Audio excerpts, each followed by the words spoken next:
Welcome to SR media. Telangana వ్యాప్తంగా కురుస్తున్న వర్షాలకు వాగులు వంకలు పొంగిపొర్లుతున్నాయి.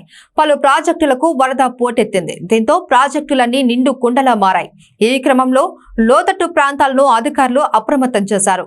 భద్రాచలం వద్ద గోదావరికి వరద పోటెత్తుతూ ఉండటంతో సమీప గ్రామాల ప్రజలు ముప్పును ఎదుర్కొంటున్నారు. తెలంగాణలో ఎడతెరిపి లేకుండా కురుస్తున్న వర్షాలతో వాగులు వంకలు పొంగి పొర్లుతూ ఉన్నాయి. చెరువులు, జలాశయాలు, ప్రాజెక్టులు జలకలను సంతరించుకున్నాయి. ఇక ఎగువన కురుస్తున్న వర్షాలతో కృష్ణా, గోదావరి నదులతో పాటు అనేక ఉపనదుల్లో వరద ఉధృతి పెరిగింది. ముఖ్యంగా గోదావరి నదికి వరద ఉధృతి పెరగటంతో తీర ప్రాంత ప్రజలు అనేక ఇబ్బందులు ఎదుర్కొంటున్నారు. భద్రాచలం వద్ద గోదావరి నీటి మట్టం గంట గంటకు పెరిగిపోతుంది.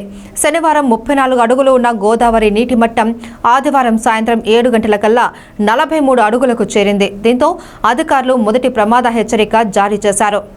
గోదావరికి వరద ప్రవాహం పెరుగుతూ ఉండటంతో భద్రాచలం పట్టణంలో పాటు సమీప గ్రామాల ప్రజల్లో టెన్షన్ నెలకొంది. భద్రాచలం వద్ద గోదావరి వరద 73 అడుగుల స్థాయికి తాకితే తీర ప్రాంతంలోని 109 గ్రామాలు భద్రాచలం పట్టణం ముంపునకు గురవుతాయి. ఈ మేరకు నీటిపారుదల శాఖ హెచ్చరికలు జారీ చేసింది. 48 అడుగుల స్థాయి నుంచే పలు గ్రామాలకు ముప్పు మొదలవుతుంది. కాగా 2023లో గోదావరి వరద 73 అడుగుల స్థాయిని దాటింది. దీంతో అనేక గ్రామాలు ముంపునకు గురయ్యాయి. ఈ నేపథ్యంలో నీటిపారుదల శాఖ ప్రజలను అప్రమత్తం చేసింది. ఏ మట్టం స్థాయిలో ఏ గ్రామం ప్రభావితమవుతుందనే వివరాలను నీటిపారుదల శాఖ పోర్టల్లో ఉంచింది.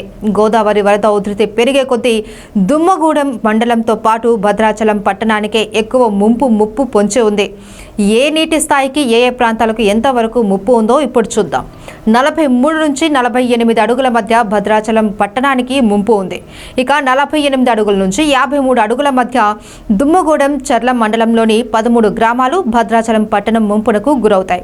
అలాగే 53 అడుగుల నుంచి 58 అడుగుల మధ్య భద్రాచలం, బూర్గంపాడు, చర్ల, దుమ్మగూడెం, అశ్వాపురం, పినపాక, మనుగురు మండలాల్లోని 48 గ్రామాలు ముంపునకు గురవుతాయని అధికారులు తెలిపారు. ఇక 63 నుంచి 68 అడుగుల మధ్య 6 మండలాల్లోని 85 గ్రామాలతో పాటు 73 అడుగుల స్థాయికి వరద చేరితే భద్రాచలం పట్టణంతో పాటు 109 గ్రామాలు ముంపు బారిన పడతాయని అధికారులు తెలిపారు. మండలాల వారీగా దుమ్మగూడెం మండలంలోని 51, చర్లలో 26, పినపాకలో 10, బూర్గంపాడులో 5, అశ్వాపురంలో 11, మనుగూరులో 6 గ్రామాలకు వరద గండం పొంచి ఉంది.